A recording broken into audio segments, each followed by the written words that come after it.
জ্বালানি সংকটের প্রভাব পড়েছে ঠাকুরগাঁয়ের কৃষিক্ষেত্রে। কৃষি প্রধান এই জেলায় মোট আবাদযোগ্য জমির পরিমাণ প্রায় 1,51,693 হেক্টর। এর মধ্যে বিদ্যুৎ চালিত সেচ প্রকল্পের আওতায় 86,000 হেক্টর জমি ও ডিজেল চালিত যন্ত্রের মাধ্যমে সেচ দেওয়া হয় 60,000 হেক্টর জমিতে। এই অবস্থায় বোরো আবাদ সহ অন্যান্য ফসলের সেচ দিতে সমস্যা হচ্ছে।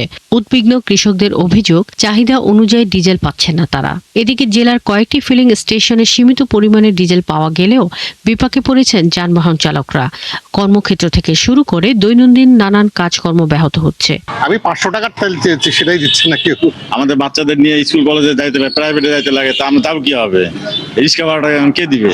আর ফিলিং স্টেশন কর্তৃপক্ষ বলছে, চাহিদার তুলনায় ডিপো থেকে পর্যাপ্ত জ্বালানি সরবরাহ করা যাচ্ছে না। অকটেন পেট্রোল নাই, বর্তমানে ডিজেল কি অল্প কিছু আছে, স্বল্প কিছু, সেটা ওই ভাগ বাটরা করে দিচ্ছে আর কি। যদি আগামীকাল ডিপো থেকে তেল দেয় তাহলে হয়তো সরবরাহ করা যাবে, আদারওয়াইজ যাবে না। ঠাকুরগাঁওয়ে বর্তমানে 37টি পেট্রোল ও ডিজেল ফিলিং স্টেশন রয়েছে।